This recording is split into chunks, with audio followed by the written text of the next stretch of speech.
Hello and welcome back to Gothic Undone. My name is Patrice, and yes, I have returned from my time spent doing who knows what, I really don't know. But we're now in March and I am back. This channel, we love to talk about things that are spooky folklore, one of my favourites, but also horror movies.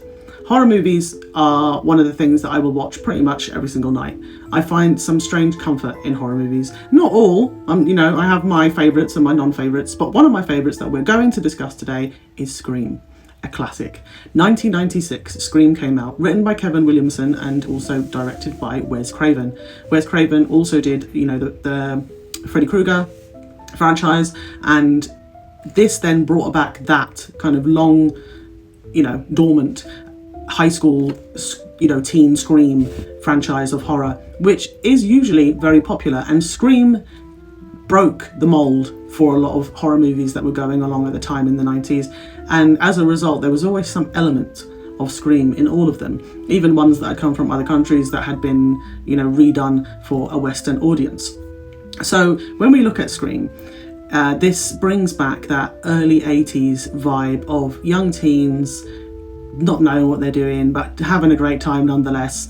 But it also touches on horror movie tropes, and it's kind of tongue-in-cheek in places as well. There's a funny side to it which makes people feel quite comfortable, but then we also get to that moment where we realise we may have been lulled into a false sense of security. Needless to say, it single-handedly resurrected this genre and was a refreshing change of pace, offering a different kind of taste to the staleness audience had now become accustomed to. One of the main reasons was that Scream was one of the first in its genre to sprinkle meta-commentary, if you will, into the violent rampage of a slasher serial killer. A character's entire purpose cemented the film's self-awareness. Their goal is to verbalise the tropes and conversations of slasher films, as I previously mentioned. Scream is the definition of horror satire, and that's one of the reasons we love it. It likes to poke fun at the whole final girl trope that often happens in movies, which a lot of movies have gone on to replicate. The damsel in distress, and the whole obsession with giving the villain plausible motives. The protagonist here is obviously the character Sidney, which is played by Neve Campbell, Sidney Prescott. So she makes herself kind of she makes a petty remark on the whole irrationality of horror victims who always run up the stairs instead of out the front door, which we then notice that later on in the movie that very scene occurs and she herself runs up the stairs instead of out of the front door. Now granted, when she opens the front door the killer is right there, but she doesn't go to try and run out the back door, she goes upstairs. Now quite fortunately for Sidney, she has one of these weird door arrangements, for those of you that remember the film, where she opens her bedroom door and then opens her cupboard door and it jams the door in place, which is handy. We then see her typing away on her computer to call 911. And, again, that takes us back to the fact that there were no mobile phones, the house phone was downstairs, but she managed to still get online because, yay, we had internet.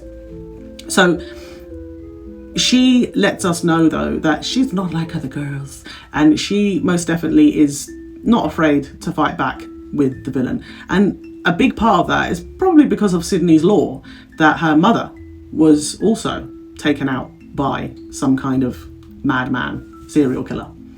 So Scream does have this perfect blend of horror comedy, and it's seamless enough to have you laughing at one point and feeling quite at home with these characters, to then screaming at the next and feeling very disturbed and unsure of what's going to happen next, which is not easy to do. What I really enjoyed about that, and which is where I feel like Wes Craven's touch was kind of put into it, is when we find these characters quite relatable and likable very early on, particularly the character of Stu. He is, he's quite obnoxious, he's loud and annoying, but he's also very likable and funny. And there's the dynamic between Stu and Billy, but also Stu and Randy, who works in the video store and knows all things horror, who he often quite, comes across with the whole horror movie tropes and the do's and don'ts of horror, which I've discussed in previous videos.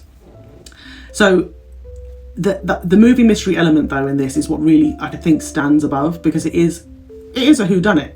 Whether we put it in other genres at all, we have this moment of guess who is the killer, and you sit there and you can't help, if you're anything like me, you can't help but try and put the puzzle pieces together and figure out, what are we looking at here? Who could it most likely be? Who is the motive? And then when you find out, you're in this situation where you're like, I didn't see that one coming, and for obvious reasons, because they give you that whole red herring, which I love. The fun aspect of the movie makes Scream distinct from other slashers is that it humanises the villains, which is not always done. If we look at things like, again, you know, Freddy Krueger, Jason from Friday the 13th, Michael Myers, they're not humanised. They are seen as otherworldly, as supernatural, as possessed, whereas these are just regular people. There's even a line in it which has always stuck in my mind, and it was a line that Billy then goes on to say, and he says, horror movies don't create serial killers. Horror movies make serial killers more creative. That's something that has always stuck in my mind from the very first time I watched it, because it's true. If you are your average person, regardless of whether you have a few screws loose, you're not going to go out and try and harm people because you've watched a couple of horror movies. But if you already have that predisposition, and again, I'm not going into diagnoses here, but if you already have that predisposition, of course, consuming this stuff and overtly consuming this stuff, it's going to have an impact. He also quotes Psycho in this, the original Psycho, where he says, we all go a little bit mad sometimes.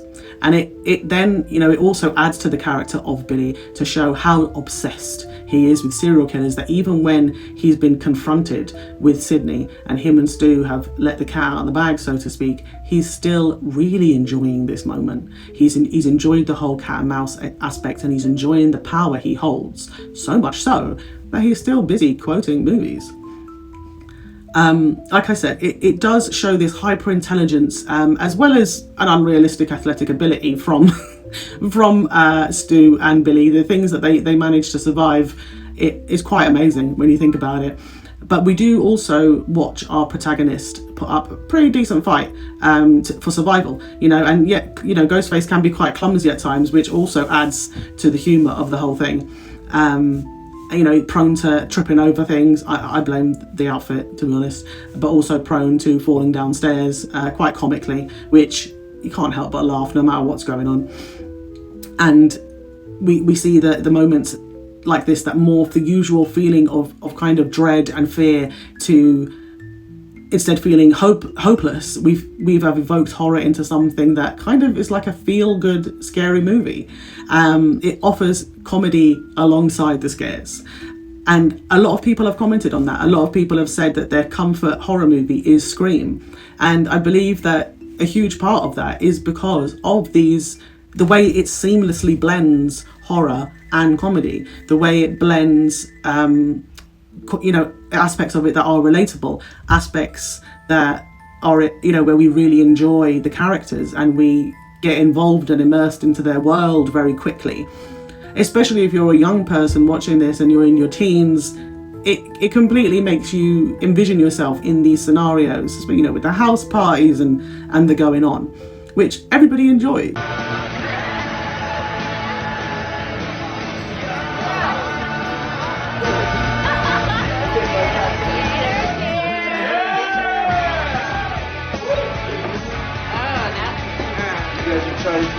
We started without you, my man.